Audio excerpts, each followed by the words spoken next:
hermanos, esta noche el estudio bíblico va a tratar sobre el Salmo 53 y vamos a ver si notan algo en sus Biblias o cuando lo leamos. Me confirman si lo tienen a la mano todos. Amén.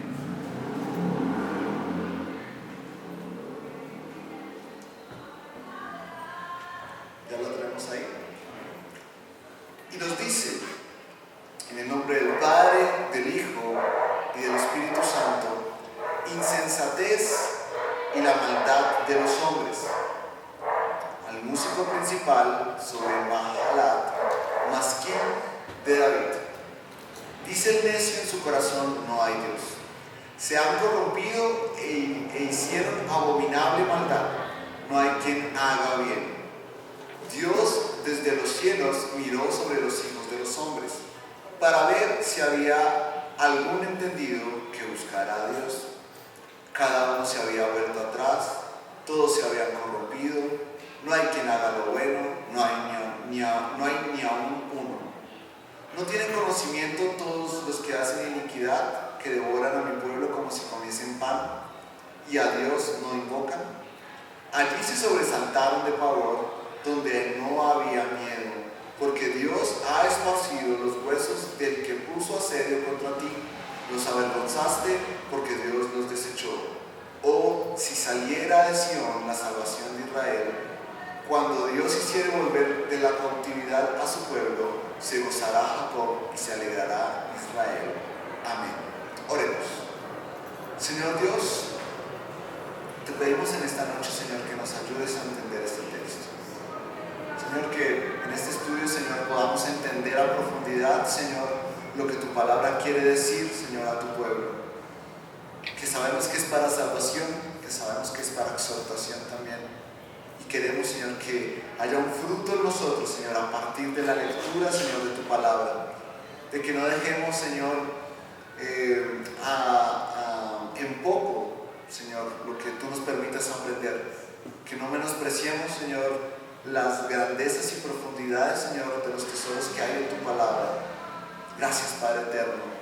Te lo pedimos, Señor, que nos ayudes en esta noche. Amén y amén. Mis amados hermanos, no sé si algo les suena en este verso, en estos versos. ¿No se les hace conocido este texto? ¿En dónde? Salmo 14. No sé, hay algunas Biblias que dicen Salmo 14 arribita, como pues igual es un texto que no solo se menciona en Salmos, sino también Pablo lo relaciona en Romanos. Y si quieren podemos ir a Salmos 14, no pierdan ahí el 53, vamos a enfocarnos en el 53 igual.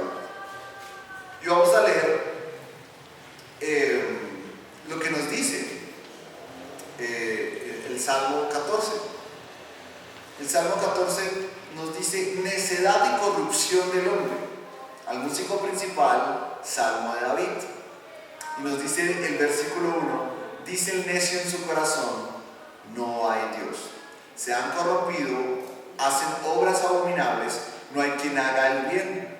Jehová miró desde los cielos sobre los hijos de los hombres para ver si había algún entendido que buscara a Dios.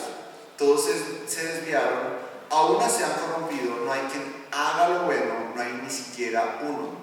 No tienen discernimiento todos los que hacen iniquidad, que devoran a mi pueblo como si comiesen pan, y a Jehová no invocan. Ellos temblaron de espanto, porque Dios está con la generación de los justos. Del consejo del pobre se han burlado, pero Jehová es su esperanza. Oh, que de Sión saliera la salvación de Israel. Cuando Jehová hiciere volver a los cautivos de su pueblo, se gozará Jacob y se alegrará Israel. Es como un déjà vu, pareciera. Uno lo lee y le dice, pero esto yo ya lo leí en otro lugar. Y sí, realmente es el mismo texto. No pensemos que son un texto diferente. No pensemos que es un texto en donde alguien tuvo que arreglar algo. Este es un salmo de David y tiene el mismo sentido, tiene el mismo fin. Y algo que tenemos que entender de este texto es de que de por sí, si la gracia es algo bueno de lo cual debemos hablar constantemente. Y miren que llevamos casi todo un mes como iglesia, no, casi todo medio año hablando de la gracia para justificación. Y es importante hablar con gozo de lo que nos ha alcanzado. También es importante hablar de las miserias de la depravación humana. Decíamos el domingo, sin pecado no hay gracia. Sin miseria humana y sin depravación es imposible que Dios demuestre sus atributos divinos en justicia, santificación, en amor como tal. Bien sabemos que este texto nos está hablando de todo lo malo que hay en el hombre, todo lo malo por lo cual Cristo tuvo que venir a salvarnos. Cuando se habla, volvemos al capítulo 53 y podemos notar que al principio nos dice sobre Mahalat. ¿Qué quiere decir eso? Mahalat, al parecer, podría significar enfermedad. Sobre la enfermedad humana. Y este salmo definitivamente habla de la enfermedad del hombre. Definitivamente es una enfermedad que se transmite y que nunca va a dejar de existir si no está la gracia. Así que este salmo no es nada más sino la estampa, por decirlo así, la revelación de la naturaleza malvada del hombre y que está presente todo el tiempo. Y dirán, ¿por qué existen dos salmos iguales? Mis amados hermanos, nunca es innecesaria la repetición. Y miren que muchas veces como creyentes nosotros decimos, es que eso yo ya lo vi. Es muy recurrente pensar en esto. Es que yo ya vi ese tipo de cosas. Es que yo ya he escuchado este tipo de palabras o este tipo de versículos. Quiero algo diferente. Pero para el salmista no fue, digamos que algo por lo cual él dijera, no lo voy a dejar pasar. Al contrario, él dijo, repitamos y recordemos por qué el hombre es malo y por qué necesita gracia. No perdamos de vista nuestra depravación. Es necesario que el ser humano, que es lento para aprender y lento para guardar en el corazón las palabras del Señor, vea línea tras línea lo que el Señor quiere decir y repetirlo hasta que sea una verdad clara en su mente. Es por eso que el salmista dice, volvamos a repetir ese Salmo 14, volvámoslo a cantar. Y cambian algunas palabras, es cierto, pero no cambia la esencia. La maldad del hombre está presente. La maldad del hombre es algo importante. Estos salmos, podríamos decir que el Salmo 14 nos habla probablemente de antes de que Cristo viniera y nos hace referencia a lo que se puede entender que era el hombre y por qué necesitaba gracia. Pero aún cuando Cristo viene, tiene que seguirse entendiendo por medio del Salmo 53 de una manera futura, de que debe seguirse presentando la idea de depravación en los seres humanos. Debe entenderse. Así que, así como toda carne se había corrompido en los días de Noé, también sigue corrompiéndose en los días después de Cristo. Es muy probable, y hasta que Cristo venga seguirá siendo así. La carne o el ser humano seguirá demostrando su depravación. Así que debemos tener presente la depravación humana en nuestras mentes. Claro que sí, aún siendo creyentes, miremos eso. Aún siendo cristianos, no debemos dejar de pensar en ello. Más bien deberíamos sentir profundamente la depravación. Profundamente estar atentos. Pesar debe darnos el saber de que nuestra naturaleza siempre está predispuesta a pecar. Siempre está dispuesta ¿a qué? A pensar, no hay Dios. Así que vamos al verso 1 y nos dice el necio en su corazón, no hay Dios. Y nos dice, se han corrompido e hicieron abominable maldad, no hay quien haga bien. El necio lo más probable que va a hacer es hablar de acuerdo a su naturaleza. Eso es lo que va a decir el necio, no hay Dios. Va a hablar necedades como tal. De por sí el necio debe considerarse un ateo. Cualquier persona que no quiera reconocer a Dios como el Dios sobre todas las cosas, sin importar si tiene una religión, es completamente ateo. Porque recordemos que los dioses mundanos o paganos son hechos a la imagen del hombre, por decirlo así, los crean a su propia naturaleza, a su propio pensamiento, y tratan de crear dioses falsos, tratando de ignorar al Dios verdadero. Así que podemos decir que todas las religiones paganas son ateas en práctica. Así que moralmente y mentalmente los necios son ateos. Y los ateos son necios. Podemos cambiar las palabras y van a significar lo mismo. Y así que un necio en el corazón será también necio en la cabeza, y necio en su moral, y necio en su filosofía, y necio en su pensar, en sus prácticas, en sus profesiones. Absolutamente todo estará impregnado de necedades. ¿Y en qué pasará? Querrá quitar a Dios del medio. No sé, mis amados hermanos, si ustedes de pronto han pensado en la idea de un Estado laico. ¿Han pensado en eso alguna vez? Un Estado laico o un país laico es lo más necio que puede existir. Definitivamente el gobierno, los países, los gobernantes necesitan ser gobernados por la palabra. Necesitan ser guiados por la palabra. En el momento que sacamos a Dios del medio, ¿qué pasa? Pues al no ser laicos se permiten cualquier tipo de necedades. Podemos dar paso a cualquier tipo de pensamiento que no está de acuerdo a la palabra de Dios. Y dirán, uy, pero pastor, es muy complicado decir que debemos gobernar a todas las personas sin importar si son incrédulos, pero sería lo mejor realmente de acuerdo a la palabra. Es lo que la palabra nos pide que hagamos. Las situaciones laicas donde no existen las creencias, específicamente la cristiana, estarán impregnadas de necedad. Y eso lo vamos a ver en todos los países del mundo que han dejado la fe.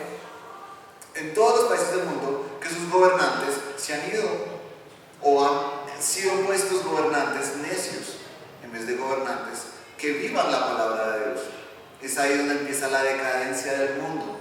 Es ahí donde la depravación humana se hace evidente.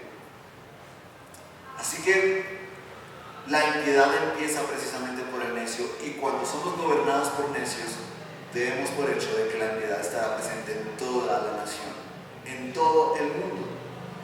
Y una vez se ha interpuesto la idea de que no hay Dios, ¿qué significará esto? No hay ley, no hay orden, no hay restricciones, no hay consecuencias tampoco, no hay límite para las pasiones o los desórdenes.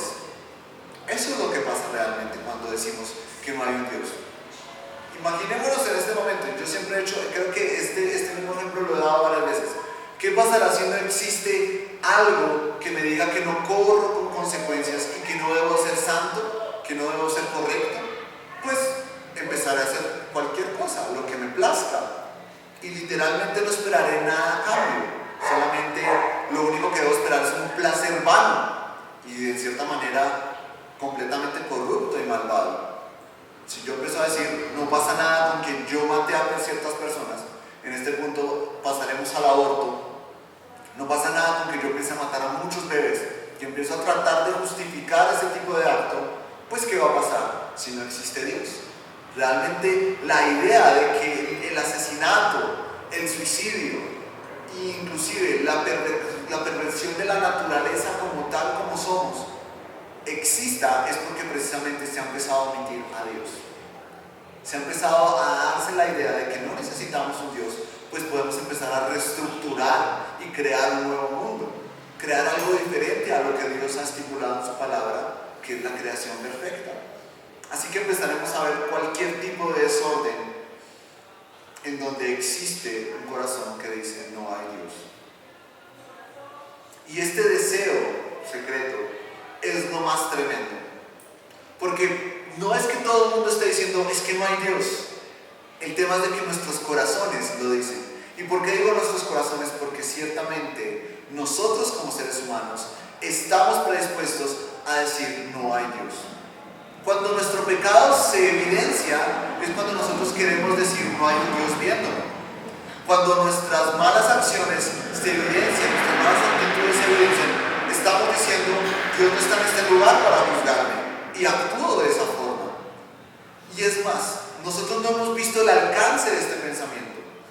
Charles Spurgeon decía que si Dios estuviera, el pecho de Dios estuviera a nuestro alcance, es decir, su corazón, todos los hombres lo habrían apuñalado 1.000.000 de veces. Fuerte la idea, ¿cierto? Es decir, querer apuñalar el corazón de Dios y matar a Dios.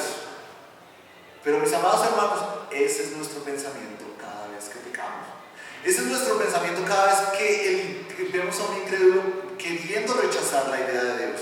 Ellos no quieren un Dios que los juzgue. Ellos no quieren un Dios que represente o les permita ver el contraste de su maldad. Ellos solamente quieren un Dios que les permita vivir conforme a su pecado. Pero cuando encuentran al Dios santo, al Dios perfecto, al Dios justo, ¿qué quieren hacer? Dañarlo. ¿Por qué podemos saber esto? Porque esto lo hicieron. Precisamente el ser humano hizo esto con Dios. Lo hizo precisamente con Cristo. ¿Y qué pasó? Él era perfecto, hermoso, sin pecado. Él hacía bien por todo el mundo. ¿Qué hacía Cristo? Predicar el evangelio, dar buenas nuevas, sanar enfermos, hacer milagros, dar señales del profeta más grande, literalmente demostrar por señales que era Dios en la tierra. ¿Y qué hizo el mundo? Lo mató.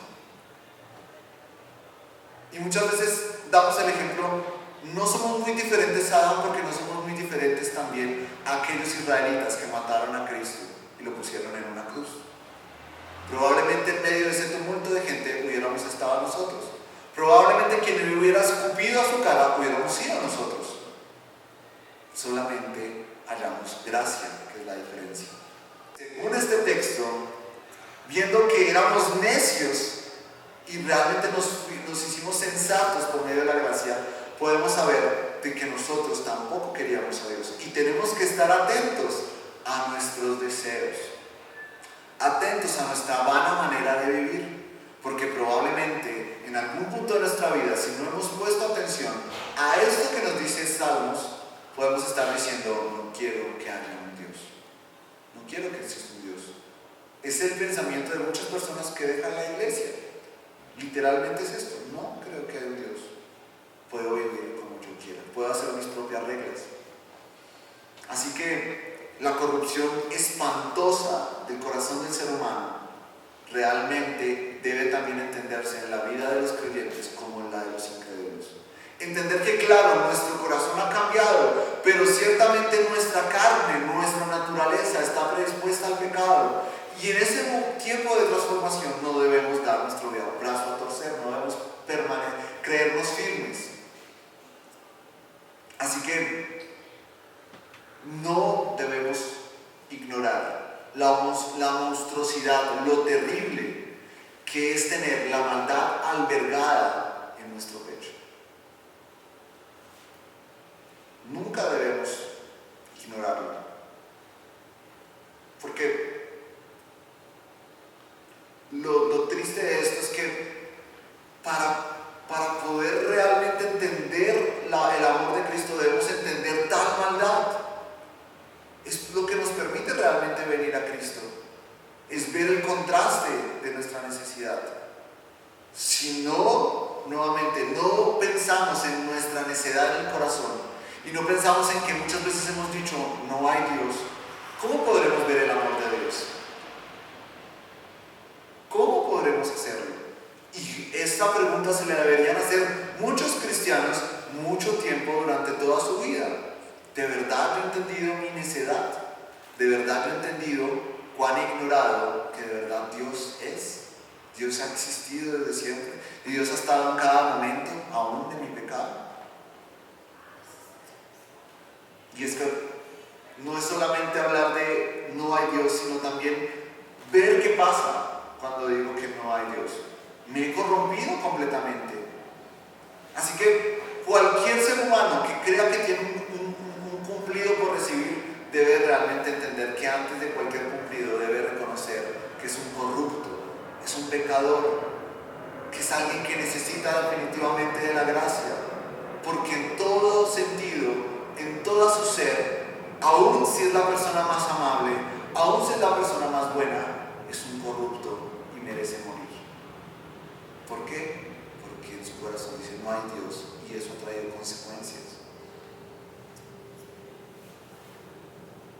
Y es triste porque normalmente nosotros tratamos como el cristianismo al día de hoy, al ignorar todo esto, ha tratado de empezar a agarrar el pecado como si lo pudiera sostener un poquito y tolerar.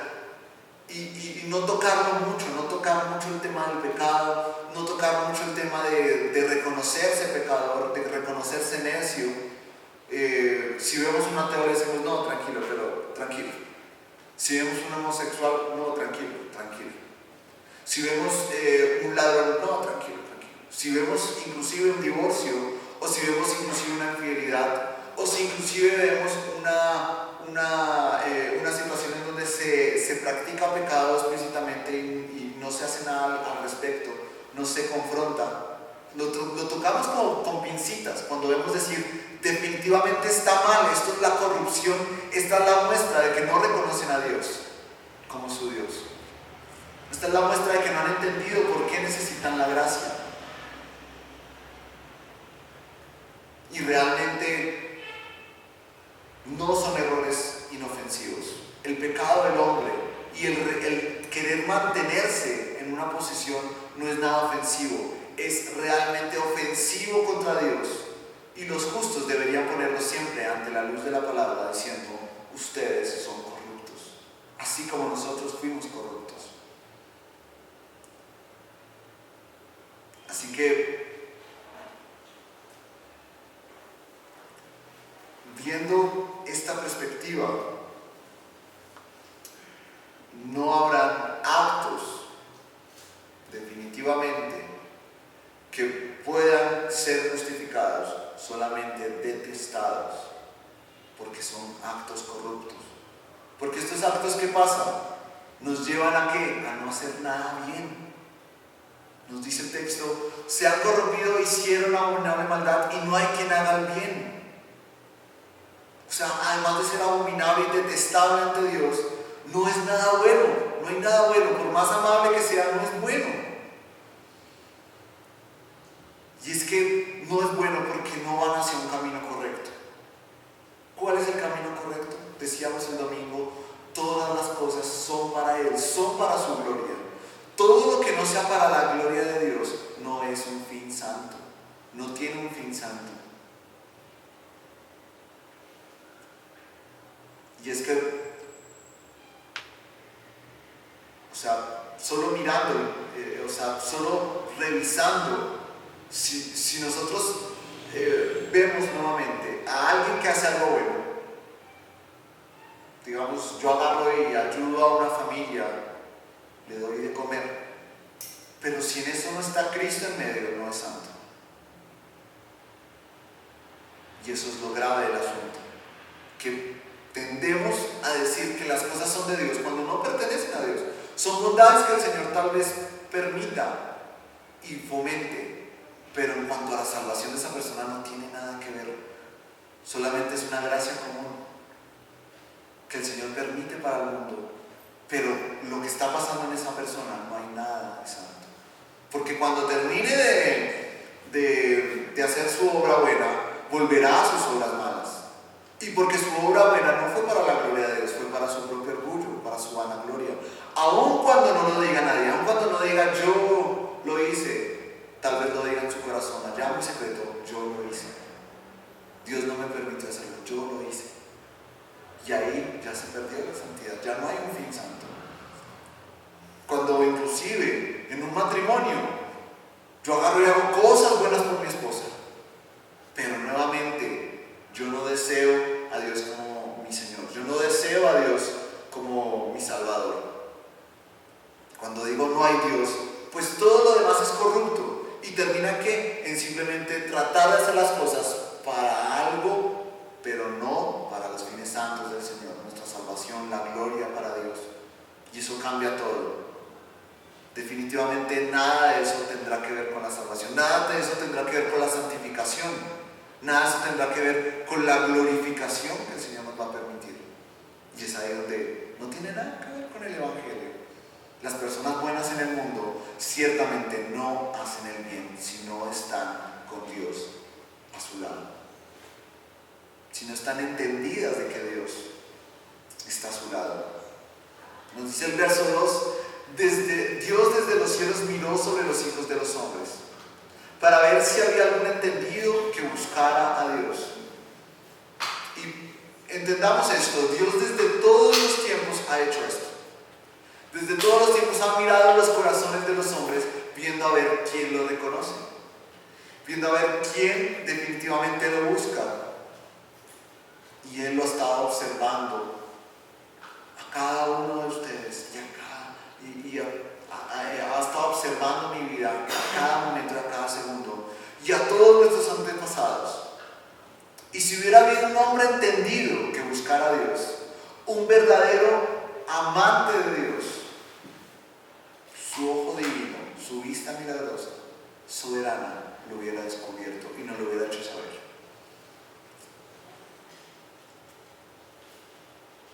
Pero ciertamente sabemos de que no es así, que aún el pagano más bueno y puro, aún el salvaje más admirable y alejado del pecado de la civilización, no ha estado invisible a los ojos de un Dios omnisciente. Y el Señor no ha buscado grandes cosas, no ha buscado, digamos que, ¿cómo se diría? Cuando alguien recibe halagos, por decir gracias. No ha buscado gracia en las personas, solo ha buscado la sinceridad verdadera de decir que lo buscaban, pero no pudo hallar a nadie. Vio todas las naciones, vio todos los hombres, todas las mujeres, niños, absolutamente todos. Vio cada movimiento de cada corazón, vio cada intención y cada acción, pero no vio ni una cabeza, ni un corazón limpio en medio de todos, limpio en medio de todos ellos. Y tenemos que entender esto. Si Dios puso sus ojos en el mundo y no vio ni un solo signo favorable, podemos estar seguros de que no hay ni uno. Dios no se ha equivocado en eso. La palabra no nos dice algo diferente.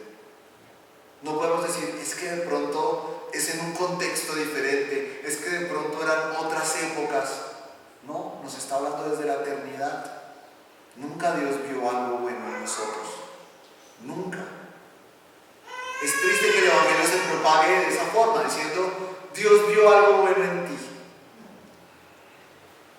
Cuando realmente nos está diciendo, desde los cielos te miró y no vio quién lo buscara, ni siquiera tú. Y esto debe ser una alerta para nuestra manera de ver el cristianismo. Nosotros definitivamente deberíamos estar tan lejos de Dios porque deberíamos ser detestados por su santidad. Porque nunca vio algo en nosotros en lo cual significara que nosotros íbamos a buscarlo. Nada. En ningún universo, ni así hubieran 100.000 universos disponibles para ver de pronto en uno de esos alguno hubiera hecho algo diferente. Nadie. No había nadie, ni algún entendido que dijera, necesito de Dios. Más bien todos decían, necesito que Dios no esté. Necesito ese momento en el cual Dios esté lejos de mí, esa carga de hacer las cosas bien, necesito que esté lejos. Y no sé si ha pasado pronto en sus mentes, porque en mi mente sí llegó a pasar en un tiempo donde yo decía, ay, ojalá la iglesia ojalá fuera un sistema diferente. Ojalá yo pudiera vivir de otra manera el cristianismo. Ojalá no me viera tan confrontado por mi pecado. Y puede pasar. Yo dice, hasta de niño no puede decir, pero es como decir, pero no hay otra manera de hacer la tarea. No hay algo más fácil. No solamente puedo leer o ver un video y ya. Y ciertamente no es así. El Señor nos pide santidad. Y nos pide reconocerlo como Dios y nos pide vivir de acuerdo a eso. Y parecerá difícil, pero ya sabemos en otros matices que es lo mejor que puede tener el ser humano, tener a Dios como su Dios. El verso 3 nos indica, cada uno se ha vuelto atrás, todos se han corrompido, no hay no hay quien haga lo bueno, no hay ni aún uno. Así que acá hay algo interesante. No solamente se ha corrompido uno, sino se han corrompido en masa, todos. Naciones enteras, pueblos enteros. Y hay algo interesante. Es como si esa corrupción se hubiera vuelto peor y peor y peor y peor. Y nos reincentiva que no hay quien haga lo bueno, no hay ni siquiera uno. Y muchos pensarán, no, pero ¿qué pasó allá con Abraham? ¿Qué pasó allá con Lot? Al menos uno, decía Abraham, ¿no? Pero es que Lot era igual de corrupto. Nuevamente eso fue gracia, es lo que entendemos ahí. Lot no merecía ser salvado en ese momento. Precisamente Dios nunca lo consideró, solamente por la petición de Abraham. Y realmente ni aún justo, porque realmente Lot tenía pecados. Solamente tenemos que interpretar que hay gracia, porque la raza humana caída, todo lo que genera, todo lo que ha producido el hombre, no ha sido nada santo y nunca habrá nada santo de parte de los hombres. Que ese es otro punto, nunca habrá algo santo. Nunca el ser humano ni las naciones podrán decir, es que nosotros logramos hacer algo para la gloria de Dios por sus propias manos. Tiene que ser por la gracia, tiene que ser por el favor de Dios. No fue la petición santa de Abraham lo que salvó al otro, fue la gracia de Dios. Así que no hay nada santo en el hombre que le permita ser salvo, ni tampoco acreditarse en que realmente ha buscado a Dios. Si la gracia no se interpusiera en medio de tanta maldad, ningún ser humano que siga lo bueno y verdadero vería a Dios, supuestamente. ¿Y quién puede contradecir esto? ¿Quién puede decir Dios se equivoca?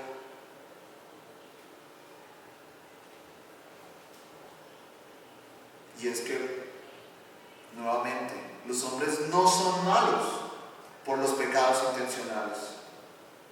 También son malos, o sea, no son solo malos por los pecados intencionales, sino también son malos por los pecados que también no son intencionales, pero igual afrentan a Dios. Así que nunca han alcanzado los seres humanos un solo acto santo, porque aún ignorantemente pecan. Podrán ser morales, podrán ser decentes, amables, incluso pertenecer a la iglesia, incluso servir, incluso estar parados enfrente de nosotros, pero nunca harán el bien si no es por la gracia de nuestro Señor, y siempre estarán haciendo cosas malas. Acá nuevamente nos incentiva el versículo 4 la idea. ¿No tienen conocimiento todos los que hacen iniquidad, que devoran a mi pueblo como si comiesen pan y a Dios no invocan? ¿No tienen conocimiento todos los que hacen iniquidad? Realmente esta frase nos tiene que llevar a pensar, ¿estos acaso no tienen conciencia? ¿Acaso no se dan cuenta de que hacen lo malo? Y mis amados hermanos, el ser humano sí se da cuenta que hace lo malo. El ser humano realmente colapsa ante lo malo y sufre ante la maldad. Es 100% seguro que igual alguien que tortura o que hace daño a otra persona pesa en su pensamiento, en su conciencia, lo malo que ha hecho, y lo retuerce hasta el fin de sus días. Y en la manera que crece, realmente pensará y se arrepentirá y dirá, no debía haber hecho eso, pero lo hice y pequé, aunque no lo vea como un pecado. ¿No les ha pasado que han hecho algo malo y después de mucho tiempo dicen, no debía haber hecho eso? Y aún estando antes del cristianismo, llegamos a pensar eso y decimos, no me gustó hacer eso. Aún siendo incrédulos decíamos, no me gustó hacer eso. No fue lo correcto, no era lo que interesante que alguna vez yo escuché de un pastor. Y él hablaba y decía, aún cuando alguien ha sido infiel, esto sigue, y aún no lo confiesa a su esposa, esto sigue realmente dañando su cabeza durante muchos años. Y cuando alguien de pronto inclusive estuvo con otras personas antes de su esposa, esto sigue estando en su cabeza durante muchos años. Y cuando viene al Evangelio, esto se refuerza y daña su mente y lo hace realmente convalecer ante su pecado. Y es que definitivamente nuestro pecado siempre será un peso. Gracias a Dios que Cristo aligera la carga. Es precisamente la carga que aligera, el peso de nuestro pecado, de nuestra corrupción. Porque la conciencia es un medio para frenar, restringir y controlar la naturaleza corrupta que tenemos. Pero llega un punto donde ya no puede ser nada, donde nuestra conciencia ya no soporta nuestra pecaminosidad. Y entendamos de que esta conciencia no podrá ser usada en muchas personas gracias a los intentos de Satanás, gracias a las pruebas que el Señor permite que ponga en nosotros. Y es ahí donde debemos decir, Señor, ten misericordia de mí, porque puedo estar literalmente siendo aquellos que ni siquiera tienen conocimiento de la iniquidad.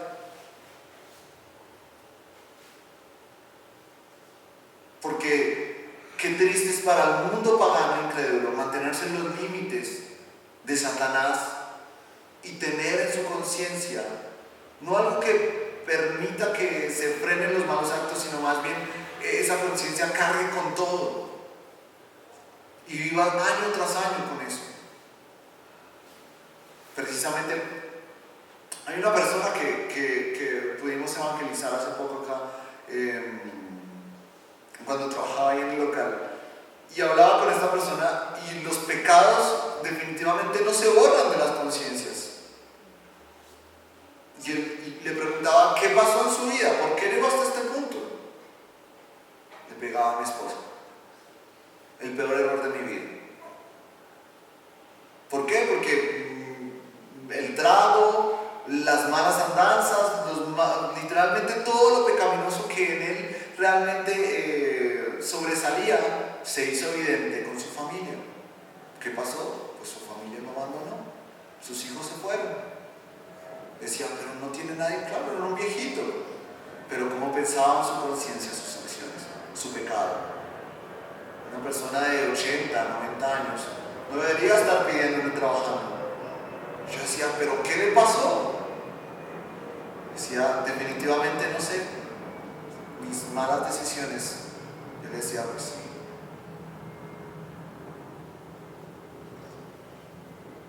Y él decía, me pesa, porque mis hijos no me quieren ver, no me reconocen. Hace 17 años no los veo, y me decía, me vieron, me miraron de arriba para abajo y se fueron. Y son las consecuencias. Y en esas consecuencias, ¿qué trajo? No solamente trajo el peso de haber hecho las cosas mal, sino también el rechazo de haber hecho las cosas mal. Y eso se ve evidenciado hasta el fin de nuestros días. Y entre más haya gracia, más vamos a evitar ese tipo de situaciones. Porque nuestra conciencia será guardada, ¿por qué? Por el Espíritu Santo. Acá es donde precisamente nos lleva ese final de ese verso y dice que devoran a mi pueblo como si comiesen pan. Y eso es literalmente pecar como si no hubiera mañana. El acto de esa persona de pegar a su esposa hasta que se cansó, literalmente especifica esto: devorar a mi pueblo como si comiese pan. Es pecar como si fuera, es como si el acto de pecar fuera tan cotidiano como el comer. Y en la manera en que el incrédulo o el creyente viva de esa forma, su conciencia estará cargada. Y ciertamente la iniquidad, por más que la ignore, por más que diga que no existe, o por más que la justifique, irá sumándose a su mente, irá cargando sus huesos y traerá consecuencias porque ha dado del pecado algo cotidiano. Concluye los últimos dos versos diciéndonos: allí se sobresaltaron de pavor donde no había miedo, porque Dios ha esparcido los huesos del que puso asedio contra ti y los avergonzaste porque los desechó. Mis amados hermanos, algo es cierto. Tal vez no veamos el pecado tan pronto. Tal vez no veamos las consecuencias tan pronto. Tal vez nosotros digamos: puedo vivir 5 años más sin cristianismo. Puedo vivir 5 años más sin Dios.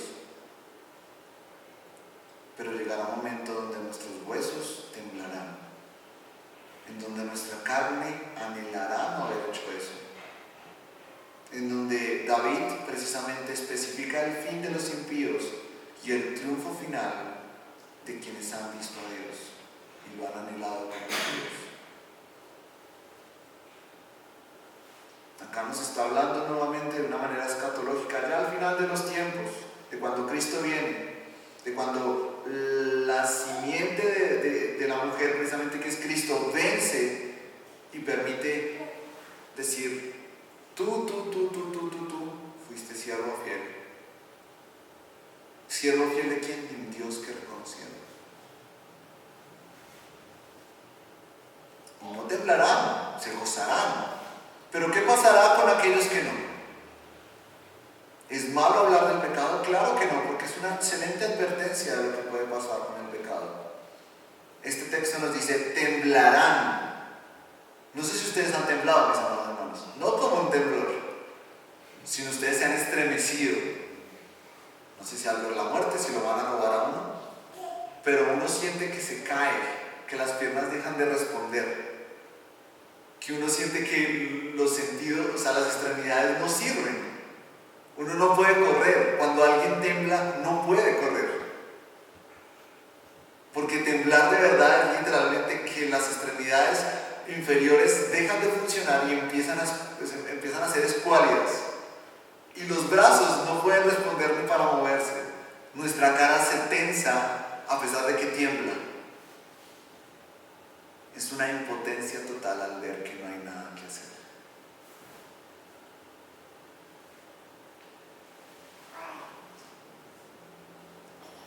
Así que aquel que dijo: yo no necesito a Dios, el que dijo: yo no necesito la gracia, yo necesito vivir de otra forma, de una manera súbita estará inundado de pánico porque verá realmente quién era el Dios que supuestamente no quería reconocer. Es que no me imagino realmente la circunstancia. Debe ser horrible ver a Dios Todopoderoso e ignorarlo toda la vida. Los que se jactaban de decir no hay Dios, temblarán como cualquier hoja que empieza a ser así y cae, solamente le queda caer. No tiene dirección, no tiene otro fin sino caerse. Se asustará de tal forma que no hallará qué hacer. Y aquí podemos ver un poco el énfasis del versículo, este último versículo con el 14. Casi es un énfasis un poco más pasional, no sé cómo decirlo, más dramático sobre lo que ha de pasar. Si quieren pueden ver el versículo 14. El consejo del pobre se ha burlado, pero Jehová es su esperanza. Miren cómo lo dice el 53. Allí se sobresaltaron de pavor donde no hay miedo, porque Dios ha esparcido los huesos del que puso asedio contra ti, los avergonzaste porque Dios los desechó. Es diferente. Acá se habla de la consecuencia final, pero también es nuestra esperanza, porque no es nuestra consecuencia. Eso es una buena esperanza, saber que no moriremos de esa manera. Así que nos vuelve a la esperanza en el versículo 6 y nos dice: oh, si saliera de Sion la salvación, cuando Dios hiciere volver de la cautividad a su pueblo, se gozará Jacob y se alegrará Israel. Oh, si saliera de Sion la salvación de Israel. ¿Quién es esa salvación? Es Cristo. Esta exclamación es: oh, si algo nos salvara de todo esto, de tal necedad. Oh, si alguien pudiera literalmente cambiar nuestro corazón y darle salvación a Israel, porque es la única salvación que puede obtener. Y ahí la cautividad será quitada y su pueblo será libre y vivirá en gozo Israel. Es cuando viene Cristo, y es cuando es reconocido Cristo, y es cuando se interpone Cristo en medio de nuestro pecado. ¿Qué podemos concluir de este texto, mis amados hermanos? De que es tan importante de verdad entender la manera en cómo vivimos nuestro evangelio, en cómo entendemos nuestra cristiandad, hasta qué punto la queremos llevar. Es triste ver a tantos cristianos volver atrás. Es triste ver tantos creyentes buscar las formas de vivir una vida pecaminosa. Es triste saber de que las alternativas que Dios da, que en cierta manera son instrucciones y consejos de su voluntad, no son suficientes para una vida plena. Que es necesario algo más para ser feliz. Es necesario quitar a Dios en algunas cosas. Y es ahí donde nos equivocamos como hijos de Dios. Es ahí donde nuestro cristianismo puede ser tan frágil que se puede romper. Y en el momento que nosotros empecemos a desear todo eso, podemos empezar a desear otras cosas más. Algo pequeñito. Puede ser el matrimonio. Decir, no, mejor así. Puede ser el cierto acto de actividad que sabemos que no nos conviene y decimos, no, pero mejor así, no pasa nada. Puede ser inclusive la manera en cómo vivimos nuestro cristianismo en la iglesia, que es lo que pasa con muchos creyentes. La iglesia no es importante. Cuando sabemos que nos santifica y nos edifica, decimos, es mejor así. ¿Qué pasará después? Pues vendrán muchas otras cosas peores y alejadas de Dios. Y es ahí donde nosotros debemos decir, ¿dónde está Dios? Está presente, está sobre nosotros, es soberano, nos gobierna y debemos ser guiados por Él todo el tiempo en nuestra mente. Y deben ser nuestras palabras para otros, que no sean quienes tiemblan con tanto temor, quienes amamos. Así que es una buena reflexión para que apropiemos en esta noche. Oremos por ello. Señor Dios y Padre Celestial,